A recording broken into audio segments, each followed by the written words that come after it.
یہ قرآن آسان کس طریقے سے ہے، بڑی توجہ فرمائیے گا۔ اللہ رب العالمین احکم الحاکمین سورۃ القمر کے اندر فرماتا ہے وَلَقَدْ يَسَّرْنَا الْقُرْآنَ لِلذِّكْرِ فَهَلْ مِن مُدَّكِرٍ۔ ہمارے حفاظ اکرام جانتے ہیں کہ یہ آیت سورۃ القمر کے اندر ایک ہی سورت کے اندر 4 مرتبہ ذکر کی گئی ہے، ایک ہی سورت کے اندر 4 مرتبہ، آیت نمبر 17، آیت نمبر 22، آیت نمبر 32 اور آیت نمبر 40 کے اندر۔ اس کا ترجمہ کیا ہے، بڑی توجہ فرمائیے گا۔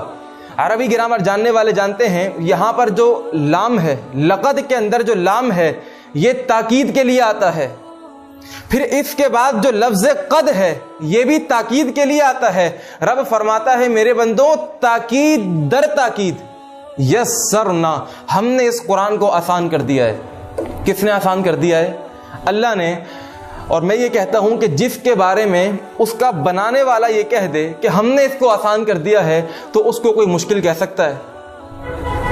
اللہ اکبر۔ رب فرماتا ہے فَهَلْ مِن مُدَّكِرٍ، ہے کوئی اس کو سمجھنے والا، ہے کوئی اس کے اندر غور و فکر کرنے والا، ہے کوئی اس میں تدبر، تعقل اور تفکر کرنے والا؟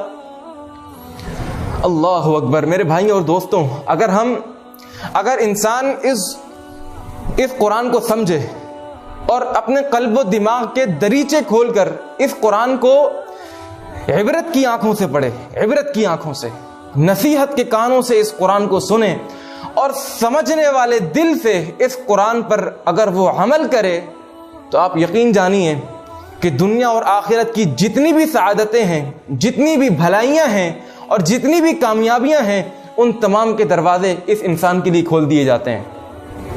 اور یہ قرآن انسان کے دل اور دماغ کے اندر اتر کر جو کفر ہے، جو معصیت ہے، ان تمام کی آلودگیوں کو دور کر دیتا ہے۔ یہ قرآن کا اعجاز ہے، لیکن بات یہ ہے کہ قرآن کو سمجھنا ہے، قرآن میں غور و فکر کرنا ہے۔